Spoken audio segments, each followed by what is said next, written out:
हाँ जी ਬੱਚੇ ਸਤਿ ਸ਼੍ਰੀ ਅਕਾਲ। ਤੇ ਅੱਜ ਆਪਾਂ ਕਰਦੇ ਹਾਂ ਜਿਹੜਾ ਕੱਲੋ ਕਹਾਣੀ ਦਾ ਦੂਜਾ ਪਾਰਟ ਹੈ। ਪਹਿਲਾ ਪਾਰਟ ਆਪਾਂ ਪਿਛਲੀ ਵੀਡੀਓ ਵਿੱਚ ਕੀਤਾ ਸੀ ਤੇ ਅੱਜ ਆਪਾਂ ਕਰ ਰਹੇ ਹਾਂ ਦੂਸਰਾ ਪਾਰਟ ਉਹਦਾ। ਠੀਕ ਹੈ ਜੀ, ਕਿਉਂਕਿ ਇੱਕ ਵੀਡੀਓ ਜ਼ਿਆਦਾ ਲੰਬੀ ਹੋ ਜਾਂਦੀ ਹੈ ਅਗਰ ਪੂਰਾ ਲੈਸਨ ਆਪਾਂ ਪੜ੍ਹਦੇ ਹਾਂ। ਲੈਸਨ ਜ਼ਿਆਦਾ ਲੰਬਾ ਸੀ ਇਹ। ਤੇ ਚਲੋ ਸ਼ੁਰੂ ਕਰਦੇ ਹਾਂ ਆਪਾਂ। ਕੱਲੋ ਜਿਸ ਨੂੰ ਮੈਂ ਹੁਣ ਤੱਕ ਕਲਾ ਦੀ ਮੂਰਤ ਤੇ ਕਲੇਸ਼ ਦੀ ਰੂਹ ਸਮਝਦਾ ਰਿਹਾ ਸਾਂ, ਉਸਦੇ ਇਸ ਨਿੱਕੇ ਜਿਹੇ ਵਾਕ ਨੇ ਜਿਵੇਂ ਸਾਰੀ ਦੀ ਸਾਰੀ ਕੱਲੋ ਮੇਰੇ ਸਾਹਮਣੇ ਬਦਲ ਦਿੱਤੀ। ਮੇਰੀ ਨਫ਼ਰਤ ਪਿਆਰ ਵਿੱਚ ਵਟ ਗਈ। ਕੱਲੋ ਦਾ ਘ੍ਰਿਣਿਤ ਚਿਹਰਾ ਮੈਨੂੰ ਸੋਹਣਾ ਦਿਖਾਈ ਦੇਣ ਲੱਗਾ। ਪੈਡ ਤੇ ਕਲਮ ਰੱਖ ਦਿੱਤੇ ਤੇ ਇੱਕ ਵਾਰੀ ਹੋਰ ਮੈਂ ਉਸ ਵੱਲ ਤੱਕਿਆ। ਕੱਲੋ ਦੇ ਨਕਸ਼ਾਂ ਵਿੱਚੋਂ ਹੁਸਨ ਤੇ ਪਿਆਰ ਦੀਆਂ ਛੁਆਵਾਂ ਉੱਠ ਕੇ ਆਲੇ ਦੁਆਲੇ ਨੂੰ ਰੁਸ਼ਨਾ ਰਹੀਆਂ ਸਨ। ਤੇ ਮੀਂਹ ਇਸ ਵੇਲੇ ਕਾਫੀ ਤੇਜ਼ ਹੋ ਗਿਆ ਸੀ ਤੇ ਵਾਛੜ ਦਾ ਰੁਖ ਇਸੇ ਪਾਸੇ ਸੀ। ਕੱਲੋ ਉਸੇ ਤਰ੍ਹਾਂ ਮੀਂਹ ਵਿੱਚ ਖੜੀ ਭਿੱਜ ਰਹੀ ਸੀ। ਮੈਂ ਉਸਨੂੰ ਕਿਹਾ, ਜ਼ਰਾ ਭੀਤਰ ਆ ਜਾ ਕੱਲੋ, ਤੂੰ ਭੀਗ ਰਹੀ ਹੋ। ਉਸਨੇ ਪੂਰੇ ਭਰੋਸੇ ਤੇ ਆਪਣਾ ਭਰੀ ਨਜ਼ਰ ਨਾਲ ਇੱਕ ਵਾਰੀ ਮੇਰੇ ਵੱਲ ਤੱਕਿਆ ਤੇ ਫਿਰ ਆਪਣੇ ਭਿੱਜੇ ਸਰੀਰ ਵੱਲ ਤੇ तक्या ते बोली, कोई बात नहीं दादा, हम लोग तो इसी तरह भीगा करते हैं। अच्छा जाती हूँ, अभी बहुत काम करना है। ते जवानों तक कल्लो ने कह दिता जाती हूँ, पर मैं उसके चेहरे तो कुछ होर पढ़ रहा सी। ਉਹ बिना मेरे नाल कुछ गल्लां किते जाना नहीं सी चाहुंदी, क्योंकि उसने उस विचों अपना भरा नज़र आउंदा सी। ਉਹ ਉਸਨੂੰ कह दिता सी उसने एक वारी भी तू मेरी भैन वर्गी है। ਉਹ ਬਿਨਾਂ ਕੁਝ ਕਹੇ ਬਿਨਾਂ ਮੇਰੇ ਨਾਲ ਕੁਝ ਗੱਲਾਂ ਕੀਤੇ ਜਾਣਾ ਨਹੀਂ ਸੀ ਚਾਹੁੰਦੀ। ਤੇ मैं ज़रा दाइए भरे रौं विच उसने कहा, थोड़ी देर के लिए छत के नीचे हो जा पगली, बारिश कम हो जाए तो चली जाना। अंदर आउण दी उसकी सलाह है सी, पर किसी संग ने उसनू रोकिया होया सी। खिलरे हुए भांडे टिंडे वाल तक के वो बोली, पर यहाँ तो तुम रोटी बनाते हो। ਤੇ ਨਾਲ ਹੀ ਉਸਨੇ ਕਦਮਾਂ ਵਿੱਚ ਹਰਕਤ ਆ ਗਈ ਉਸਦੇ ਕਦਮਾਂ ਵਿੱਚ ਹਰਕਤ ਆ ਗਈ ਤੇ ਉਹ ਬੜੀ ਚੌਕਸੀ ਨਾਲ ਆਪਣੇ ਆਪ ਨੂੰ ਸਮੇਟ ਸੁਕੇੜ ਕੇ ਕੇਵਲ ਦਹਲੀਜ਼ ਹੀ ਟੱਪੀ ਤੇ कहाँ की रहने वाली हो कल्लो? बंगाल की।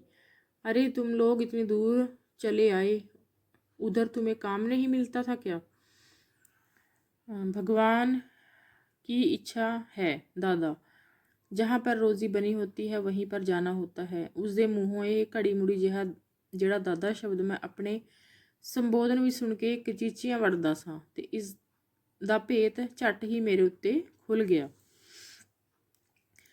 ਕਿਉਂਕਿ ਉਹ ਦਾਦਾ ਉਸਨੂੰ ਬਾਰ-ਬਾਰ ਕਹੀ ਜਾ ਰਹੀ ਸੀ ਤੇ ਉਸਨੂੰ ਲੱਗਿਆ ਕਿ ਉਹ ਉਸਨੂੰ ਆਪਣੇ ਦਾਦੇ ਦੀ ਉਮਰ ਦਾ ਸਮਝ ਰਹੀ ਹੈ।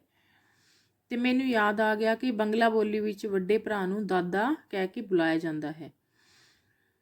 ਤੇ ਟੁੱਟੀ ਭੱਜੀ ਬੰਗਲਾ ਮੈਂ ਜਾਣਦਾ ਸਾਂ। ਮੈਂ ਸੋਚ ਰਿਹਾ ਸਾਂ, ਪਿਆਰ ਦੀ ਕਿੱਡੀ ਭੁੱਖ ਹੈ ਇਸ ਕੁੜੀ ਦੇ ਅੰਦਰ ਤੇ ਸ਼ਾਇਦ ਇਸੇ ਚੀਜ਼ ਦੀ ਅਪ੍ਰਾਪਤੀ ਨੇ ਇਸ ਦੇ ਸੁਭਾਅ ਵਿੱਚ ਹਿੰਸਾ ਤੇ ਨਫ਼ਰਤ ਭਰ ਦਿੱਤੀ ਹੈ। ਇਹ ਜੰਮੀ ਤੇ ਨਫ਼ਰਤ ਦੀ ਦੁਨੀਆ ਵਿੱਚ ਜੰਮੀ ਤੇ ਤਿਰਸਕਾਰ ਦੀ ਖੁਰਾਕ ਖਾ ਕੇ ਪਲੀ ਹੈ। ਵਿਚਾਰੀ ਸਾਰਾ ਦਿਨ ਲੋਕਾਂ ਦੀ ਗੰਦਗੀ ਢੋਂਦੀ ਹੈ, ਪਰ ਬਦਲੇ ਵਿੱਚ ਇਸ ਨੂੰ ਮਿਲਦਾ ਕੀ ਹੈ? ਲੋਕਾਂ ਦੀਆਂ ਗਾਲਾਂ, ਝਿੜਕਾਂ ਤੇ ਕਦੀ-ਕਦੀ ਛਿੱਤਰ। ਮਾਨੋ ਕੱਲੋ ਇਹ ਗੱਲ ਜ਼ਿੰਦਗੀ ਨਫ਼ਰਤ ਦਾ ਹੀ ਦੂਜਾ ਨਾਂ ਹੈ।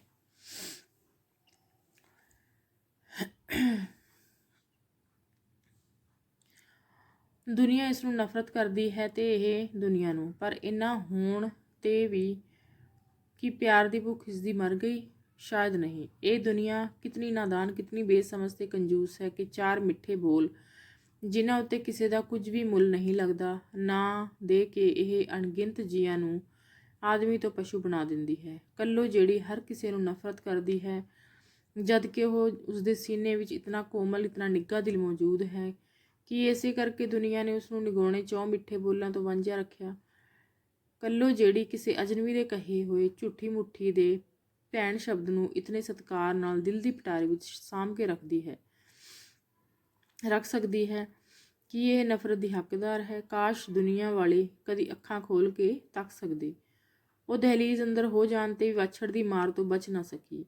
ਮੈਂ ਜਦ ਉਸਨੂੰ ਇੱਕ ਵਾਰੀ ਫੇਰ ਅੰਦਰ ਆਉਣ ਲਈ ਕਿਹਾ ਤਾਂ ਬੋਲੀ, पर भीतर तो तुम्हारे बर्तन पड़े हैं दादा, तो क्या हर्ज है? बर्तन किसी दूसरे के नहीं, तुम्हारे दादा के ही तो हैं। ਜਾਪਦਾ ਸੀ ਜਿਵੇਂ ਮੇਰਾ ਇਹ ਵਾਕ ਸੁਣ ਕੇ ਕੱਲੂ ਇੱਕ ਵਾਰੀ ਕਿਸੇ ਮਿਠਾਸ ਦੀ ਡੂੰਘਾਈ ਵਿੱਚ ਗੁਆਚ ਗਈ। ਉਹ ਅੰਦਰ ਲੰਘ ਆਈ, ਪਰ ਸ਼ਾਇਦ ਉਸਨੂੰ ਡਰ ਸੀ ਮਤੇ ਉਸਦੇ ਕੱਪੜਿਆਂ ਵਿੱਚੋਂ ਚੋ ਰਹੇ ਪਾਣੀ ਨਾਲ ਕਮਰੇ ਦਾ ਫਰਸ਼ ਨਾ ਗਿੱਲਾ ਹੋ ਜਾਵੇ। ਉਹ ਥੋੜ੍ਹੀ ਥੋੜ੍ਹੀ ਕੰਬ ਰਹੀ ਸੀ। ਮੇਰਾ ਦਿਲ ਚਾਹਿਆ ਕਿ ਬਿਸਤਰੇ ਤੋਂ ਕੰਬਲ ਚੁੱਕ ਕੇ ਉਸਦੇ ਮੋਢਿਆਂ 'ਤੇ ਸੁੱਟਦਿਆਂ, ਪਰ ਇਤਨੀ ਫਰਾਖ ਦਿਲ ਮੈਂ ਵਿਖਾਲ ਨਾ ਸਕਿਆ। ਕੰਬਲ ਦੇ ਭਿੱਜ ਜਾਣ ਦੇ ਖਿਆਲੋਂ ਅਥਵਾ ਇਸ ਖਿਆਲੋਂ ਕਿ ਕੱਲੋ ਦੇ ਗਲੀਜ਼ ਕੱਪੜਿਆਂ ਨਾਲ ਛੂਹ ਕੇ ਗਿੱਲਾ ਹੋ ਜਾਏਗਾ। ਕੇਵਲ ਮੈਂ ਇਤਨਾ ਹੀ ਕਰ ਸਕਿਆ ਕਿ ਹੋਰ 2-4 ਵਾਰੀ ਕਹਿ ਕੇ ਉਸਨੂੰ ਦਹਲੀਜ਼ ਤੋਂ ਇਤਨਾ ਅੰਦਰ ਸੱਦ ਲਿਆ ਕਿ ਵਾਛੜ ਤੋਂ ਉਹ ਸੁਰੱਖਿਅਤ ਸੀ। ਤੇ ਬਾਹਾਂ ਹਿੱਕ ਨਾਲ ਲਾਈ ਉਹ ਕੰਬਦੀ ਹੋਈ ਮੈਨੂੰ ਪੁੱਛਣ ਲੱਗੀ, तुम कहाँ रहते हो दादा? अमृतसर में। यहाँ कितने दिन ठहरोगे? ठहरना तो कुछ ज़्यादा दिन है, पर इस मकान में शायद कल ही चला जाऊँ। इस मकान से शायद कल ही चला जाऊँ। क्यों? यहाँ पर शोर बहुत रहता है, लिखने में तकलीफ होती है।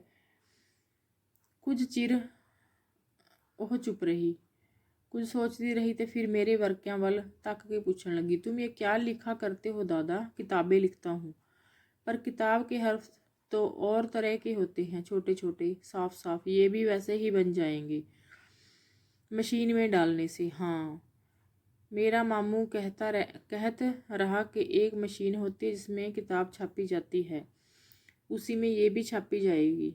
अमृतसर में ऐसी मशीनें हैं, और कागज़ भी उसी मशीन में बन जाता है। हाँ, सभी उसमें है, बन जाता है ऐसी मशीन।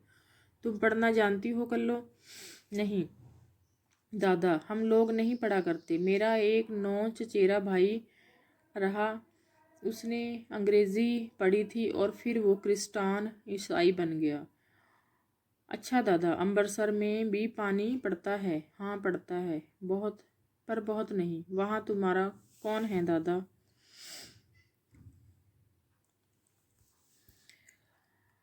औरत हैं, बच्चे हैं। कैठो यानी कि वो कहती है भी किन्ने बच्चे हैं? 3 लड़के हैं। हाँ, और लड़की कोई नहीं। तब तो भगवान हो दादा। इसमें भाग की क्या बात रही? अरे दादा, लड़की जिसके घर में ना हो वो भगवान ही होगा। मेरी 4 बहनें हैं, 4 ठो बहनें हैं और भाई एक भी नहीं। माँ बाप बेचारे हर वक्त ते गल करदी ਉਹ ਬਾਹਰ ਵੱਲ ਤੱਕ ਕੇ ਚੁੱਪ ਹੋ ਗਈ। मी ठहर चुका सी। वो बोली, अच्छा दादा, पानी थम गया, अब जाऊंगी, बहुत काम करना है। ਉਸਨੇ ਬਾਹਰ ਨਿਕਲ ਕੇ ਝਾੜੂ ਛਾਬਾ ਦਰਖਤ ਨਾਲੋਂ ਚੁੱਕਿਆ ਤੇ ਮੁਹੱਲੇ ਤੋਂ ਬਾਹਰ ਨਿਕਲ ਗਈ। ਉਹ ਦੋਵੇਂ ਕਿੰਗਰੇਦਾਰ ਸਿੱਕੇ ਜਿਹੜੇ ਮੈਂ ਉਸ ਵੱਲ ਸੁੱਟੇ ਸਨ ਉੱਥੇ ਹੀ ਪਏ ਰਹੇ। ਮੁੜ ਮੈਨੂੰ ਥਾਂ ਬਦਲਣ ਦੀ ਲੋੜ ਨਹੀਂ ਪਈ। ਉਸ ਤੋਂ ਬਾਅਦ ਜਿੰਨੇ ਦਿਨ ਮੈਂ ਉੱਥੇ ਰਿਹਾ ਬੜੇ ਆਰਾਮ ਨਾਲ ਬੀਤੇ। ਮੇਰੇ ਕੰਮ ਵਿੱਚ ਕੋਈ ਵਿਘਨ ਨਹੀਂ ਪਿਆ।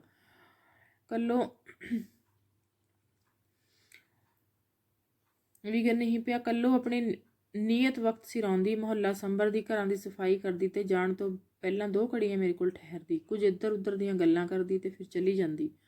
ਉਹੀ ਕੱਲੋ ਜਿਹੜੀ ਪਹਿਲਾਂ ਤੂਫਾਨ ਮੇਲ ਬਣੀ ਰਹਿੰਦੀ ਸੀ, ਹੁਣ ਅੱਖ ਵਿੱਚ ਪਾਈ ਨਹੀਂ ਸੀ ਬਿੜਕਦੀ। ਜੋ ਕੁਝ ਵੀ ਉਸਨੂੰ ਕਹਿੰਦਾ ਬਿਨਾਂ ਕੰਨ ਬਿੜਕਿਆਂ ਕਰਨ ਲੱਗ ਜਾਂਦੀ। ਕੀ ਮਜਾਲ ਜੇ ਅਲਫੋਂ ਬੇ ਕਹਿ ਜਾਵੇ। ਇੱਥੋਂ ਤੱਕ ਕਿ ਜੇ ਮਹੱਲੇ ਵਿੱਚ ਬਾਲਾਂ ਨੂੰ ਰੋਲਾ ਵੀ ਪਾਉਂਦਿਆਂ ਵੇਖਦੀ ਤਾਂ ਝੱਟ ਪਿਆਰ ਨਾਲ ਕਹਿਣ ਲੱਗ ਪੈਂਦੀ, ਸ਼ੋਰ ਮਤ ਕਰੋ ਨੰਨੇ, ਉਧਰ ਸਰਦਾਰ ਬਾਬੂ ਲਿਖ ਰਹੇ ਹੈ, ਖਫਾ ਹੋਂਗੇ। ਨਾਵਲ ਦਾ ਕੰਮ ਸਫਲਤਾ ਨਾਲ ਸਿਰੇ ਚੜ੍ਹ ਗਿਆ ਤੇ ਜਿੰਨੇ ਦਿਨ ਰਹਿਣ ਦਾ ਮੇਰਾ ਟੀਚਾ ਸੀ ਪੂਰਾ ਹੋ ਗਿਆ। ਮੈਂ ਵਾਪਸ ਜਾਣ ਦੀ ਤਿਆਰੀ ਕਰਨ ਲੱਗਾ। ਟੁਰਨ ਤੋਂ ਪਹਿਲੇ ਦਿਨ ਦਾ ਜ਼ਿਕਰ। ਕੱਲੋ ਕੰਮਕਾਰ ਤੋਂ ਵਿਹਲੀ ਹੋ ਕੇ ਜਦੋਂ ਮੇਰੇ ਪਾਸ ਆ ਖੜੋਤੀ ਤਾਂ ਮੈਂ ਉਸਨੂੰ ਕਿਹਾ, ਕੱਲੋ ਹਮ ਚਲੇ ਜਾਏਂਗੇ। ਕੱਲੋ ਰਾਣੀ,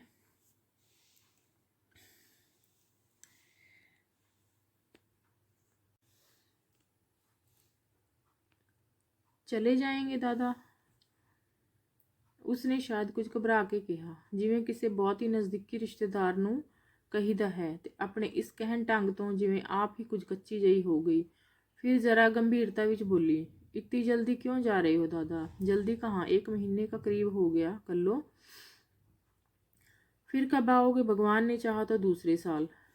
वो काफ़ी चिर चुपचाप खड़ोती रही। ਉਸ ਦੇ ਚਿਹਰੇ ਤੋਂ ਮੈਂ ਜਾਣ ਨਾ ਸਕਿਆ ਕਿ ਕੀ ਸੋਚ ਰਹੀ ਹੈ।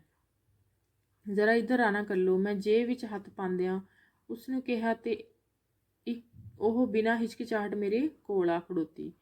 ਮੈਂ ਉਸ ਵੇਲੇ ਮੰਜੇ ਤੇ ਬੈਠਾ ਸਾਂ। ਜੇਬ 'ਚੋਂ 1 ਰੁਪਇਆ ਕੱਢ ਕੇ ਉਸਦੇ ਹੱਥ ਧਰਿਆ ਤੇ ਉਸਦੇ ਸਿਰ ਉੱਤੇ ਹੱਥ ਫੇਰਿਆ।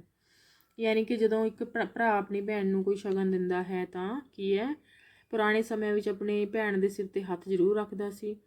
ਤੇ ਇਸੇ ਤਰ੍ਹਾਂ ਕੀ ਹੈ, ਉਹ ਕੱਲੋ ਨੂੰ 1 ਰੁਪਇਆ ਦੇ ਦਿੰਦੇ ਹਨ ਤੇ ਉੱਥੋਂ ਕੱਲੋ ਕੀ ਹੈ ਚਲੀ ਜਾਂਦੀ ਹੈ ਆਪਣੇ ਕੰਮ 'ਤੇ। ਠੀਕ ਹੈ ਜੀ। ਇਸ ਤਰ੍ਹਾਂ ਕੀ ਹੈ, ਜਿਹੜਾ ਲੇਖਕ ਹੈ ਉਹ ਆਪਣੀ ਜਾਣ ਦੀ ਤਿਆਰੀ ਕਰਦਾ ਹੈ ਤੇ ਉਹਨਾਂ ਜਿਹੜਾ ਮਿੱਤਰ ਹੈ ਉਹ ਵੀ ਉਹਨਾਂ ਨੂੰ ਅਲਵਿਦਾ ਕਹਿ ਗਿਆ ਸੀ ਕਿ ਆਪਣਾ ਸਮਾਨ ਜਿਹੜਾ ਹੈ ਉਹ ਤੁਸੀਂ ਬੰਨ੍ਹ ਲਓ। ਇਸ ਤਰ੍ਹਾਂ ਕੀ ਹੈ, ਜਿਉਂ-ਜਿਉਂ ਮੋਟਰ ਤੁਰਨ, ਜਦੋਂ ਮੋਟਰ ਦਾ ਵਕਤ ਹੋ ਗਿਆ ਪਰ ਕੱਲੋ ਨਾ ਆਈ, ਕਿਉਂਕਿ ਉਹ ਇੱਕ ਤਾਂਘ ਸੀ ਉਸਦੇ ਦਿਲ ਵਿੱਚ ਕਿ ਉਹ ਕੱਲੋ ਨੂੰ ਜਾਂਦੀ ਵਾਰੀ ਮਿਲ ਲਵੇ। ਇੱਕ ਅਜੀਬ ਜਿਹੜਾ ਅਲੱਗ ਜਿਹਾ ਰਿਸ਼ਤਾ ਹੈ ਉਸ ਦੇ ਨਾਲ ਉਸਦਾ ਬਣ ਗਿਆ ਸੀ ਲੇਖਕ ਦਾ। ਤੇ ਇਸ ਤਰ੍ਹਾਂ ਕੀ ਹੈ, ਉਹ ਨਿਰਾਸ਼ ਹੋ ਜਾਂਦਾ ਜਦੋਂ ਕੱਲੋ ਉਸਨੂੰ ਨਹੀਂ ਦਿਖਾਈ ਦਿੰਦੀ। ਤੇ ਜਿਉਂ-ਜਿਉਂ ਮੋਟਰ ਤੁਰਨ ਦਾ ਵਕਤ ਨੇੜੇ ਆਈ ਜਾਂਦਾ ਤਾਂ ਉਸਦੀ ਦਿਲ ਦੀ ਜਿਹੜੀ ਆਰਾਮੀ ਵੱਧਦੀ ਜਾਂਦੀ ਹੈ ਤੇ ਮੈਨੂੰ ਅਜੇ ਵੀ ਸੀ ਕਿ ਕੱਲੋ ਆਏਗੀ, ਪਰ ਉਹ ਨਾ ਆਈ। ਕਲੀਨਰ ਨੇ ਵਾਊਚਰ ਕਟਵਾਇਆ। ਡਰਾਈਵਰ ਨੇ ਤਾਕੀ ਖੋਲੀ ਤੇ ਆਪਣੀ ਸੀਟ ਤੇ ਆ ਬੈਠਾ। ਭਾਵੇਂ ਕੱਲੋ ਦੇ ਆਉਣ ਦੀ ਹੁਣ ਮੈਨੂੰ ਕੋਈ ਆਸ ਨਹੀਂ ਸੀ, ਫੇਰ ਵੀ ਮੈਂ ਬਾਹਰ ਤੱਕ ਖੜੋਤਾ ਰਿਹਾ ਤਾਂ ਕਿ ਜਦ ਤੱਕ ਡਰਾਈਵਰ ਨੇ ਸਵਾਰੀਆਂ ਨੂੰ ਸੱਦਣ ਲਈ ਹਾਰਨ ਨਾ ਵਜਾ ਦਿੱਤਾ ਹੋਵੇ। ਮੈਂ ਢਿੱਲੇ ਜਿਹੇ ਕਦਮੀ ਬਾਹਰ ਵੱਲ ਮੁੜਿਆ ਤੇ ਅੰਦਰ ਲੰਘ ਕੇ ਆਪਣੀ ਸੀਟ ਤੇ ਜਾ ਬੈਠਾ। ਡਰਾਈਵਰ ਦੀ ਪਿੱਠ ਪਿੱਛੇ ਮੇਰੀ ਸੀਟ ਸੀ। ਜਿਉਂ ਹੀ ਇੰਜਨ ਸਟਾਰਟ ਹੋਇਆ, ਕੱਲੋ ਮੇਰੀ ਨਜ਼ਰੀ ਪਈ। ਉਸਨੇ ਸਿਰ ਤੇ ਇੱਕ ਲੰਮੀ ਟੋਕਰੀ ਚੁੱਕੀ ਹੋਈ ਤੇ ਬੜੀ ਔਖੀ ਹੋ ਕੇ ਸਾਰਾ ਜ਼ੋਰ ਲਾ ਕੇ ਮੋਟਰ ਵੱਲ ਭੱਜੀ ਆ ਰਹੀ ਸੀ। ਮਿਸਟਰ ਡਰਾਈਵਰ, ਜ਼ਰਾ 1 ਮਿੰਟ, ਬੜੀ ਮਿਹਰਬਾਨੀ। ਮੈਂ ਮਿਹਨਤ ਕੀਤੀ ਤੇ ਨੇਕ ਡਰਾਈਵਰ ਮੰਨ ਗਿਆ। ਮੈਂ ਛਲਾਂਗ ਮਾਰ ਕੇ ਹੇਠਾਂ ਉਤਰਿਆ। ਪੂਰੀ ਤੇਜ਼ੀ ਨਾਲ ਦੌੜ ਕੇ ਮੈਂ ਕੱਲੋ ਨੂੰ ਅਲੱਗ ਵਾਂਡੇ ਜਾ ਮਿਲਿਆ ਤੇ ਉਸ ਪਾਸੋਂ ਚੀਕੂ ਫੜ ਲਿਆ। ਮੁਝੇ ਦੇਰ ਹੋ ਗਈ ਦਾਦਾ, ਸਾਹ ਨਾਲ ਸਾਹ ਮਿਲਣ ਦੀ ਕੋਸ਼ਿਸ਼ ਕਰਦੇ ਹੋਏ ਬੋਲੀ। ਇਹ ਥੋੜੇ ਆਮ लाई हूँ अपनी भावज के लिए। अपनी भावज मतलब अपनी भाभी ਲਈ। ਤੇ इन्हें तो लोगे दादा, अपनी कसम, मैंने इनको छुआ तक नहीं है। ਤੇ ਉਹ ਮੇਰੇ ਵੱਲ ਇਸ ਤਰ੍ਹਾਂ ਤੱਕੀ ਜਿਵੇਂ ਆਪਣੀਆਂ ਭਾਵਨਾਵਾਂ ਨੂੰ ਪ੍ਰਵਾਨਗੀ ਚਾਹ ਰਹੀ ਹੋਵੇ। ਕਿਉਂ ਨਹੀਂ ਲੂੰਗਾ ਰਾਣੀ, ਮੈਂ ਬੜੇ ਪਿਆਰ ਨਾਲ ਉਸ ਦਾ ਸਿਰ ਪਲੋਸਦਾ ਹੋਇਆ ਮੋਟਰ ਵੱਲ ਜਾ ਰਿਹਾ ਸਾਂ। ਅਗਰ ਤੁਮ ਇਹ ਨਾ ਲਾਤੀ तो मैं तुम पर बहुत नाराज होता। ਕੱਲੋ ਖਿੜ ਗਈ ਤੇ ਉਸਦੇ ਚਿਹਰੇ ਤੇ ਨਾ ਸੰਭਾਲੇ ਜਾ ਸਕਣ ਵਾਲੀ ਖੁਸ਼ੀ ਦੇ ਭਾਵ ਸਨ। तुम कितने अच्छे हो दादा, मुझे तो बड़ा फिक्र था, जाने दादा लेंगे या नहीं। ਹਾਰਨ ਫੇਰ ਵੱਜਿਆ ਤੇ ਜਿਹੜਾ ਕੇਵਲ ਮੈਨੂੰ ਹੀ ਸੱਦਣ ਲਈ ਸੀ। ਟੋਕਰੀ ਮੈਂ ਛੱਤ ਤੇ ਰਖਵਾ ਦਿੱਤੀ ਤੇ ਅੰਦਰ ਬੈਠਣ ਤੋਂ ਪਹਿਲਾਂ ਆਪਣੀ ਉਸ ਪਿਆਰ ਦੀ ਦੇਵੀ ਨੂੰ ਅੱਛਾ ਕੱਲੋ ਬਹਿਨ, ਹਮ ਫਿਰ ਮਿਲेंगे ਕਹਿ ਕੇ ਬੱਸ ਦੀ ਬਾਰੀ ਵੱਲ ਮੁੜ ਪਿਆ। ਪਰਤ ਕੇ ਦੇਖਿਆ ਤਾਂ ਕੱਲੋ ਭਰਾ ਦੇ ਪਿਆਰ ਵਿੱਚ ਭਿੱਜੀ ਅਹਿਲ ਖੜੀ ਬੱਸ ਵੱਲ ਦੇਖ ਰਹੀ ਸੀ। ਠੀਕ ਹੈ ਜੀ, ਇਹ ਸੀ ਆਪਣੀ ਕਹਾਣੀ ਕੱਲੋ, ਜੋ ਕਿ ਇੱਕ ਜਾਤ ਪਾਤ ਨੂੰ ਜਾਂ ਕਿਸੇ ਵੀ ਰਿਸ਼ਤੇ ਨੂੰ ਜਿਹੜਾ ਹੈ ਪੂਰੀ ਕਿਸੇ ਬਿਨਾਂ ਤੋਂ, ਜਿਵੇਂ ਆਪਾਂ ਕਹਿ ਦਿੰਦੇ ਹਾਂ ਨਾ, ਮਤਲਬ ਤੋਂ ਰੱਖਣ ਵਾਸਤੇ ਜਿਹੜਾ ਰਿਸ਼ਤਾ ਬਣਾਉਂਦਾ ਹੈ ਬੰਦਾ, ਤੇ ਜੋ ਕਿ ਕਿਸੇ ਛੋਟੇ ਵੱਡੇ ਦੀ ਉਹ ਨਹੀਂ ਰੱਖਦਾ, ਆਪਣੀ ਜਿਹੜੀ ਸੋਚ ਹੈ ਉਸ 'ਤੇ ਪੂਰੀ ਤਰ੍ਹਾਂ ਜਿਹੜੀ ਢੁਕਦੀ ਹੈ, ਉਹੀ ਇਸ ਵਿੱਚ ਲੇਖਕ ਨੇ ਸਾਬਿਤ ਕੀਤਾ ਹੈ। ਇਹ ਸੀ ਆਪਣੀ ਕਹਾਣੀ। ਠੀਕ ਹੈ ਜੀ, ਜੇ ਬੱਚਿਓ ਤੁਹਾਨੂੰ ਠੀਕ ਲੱਗੀ, ਸਮਝ ਆਈ ਹੋਵੇ ਤਾਂ ਇਸ ਨੂੰ ਲਾਈਕ ਤੇ ਸ਼ੇਅਰ ਜ਼ਰੂਰ ਕਰਨਾ। Thank you.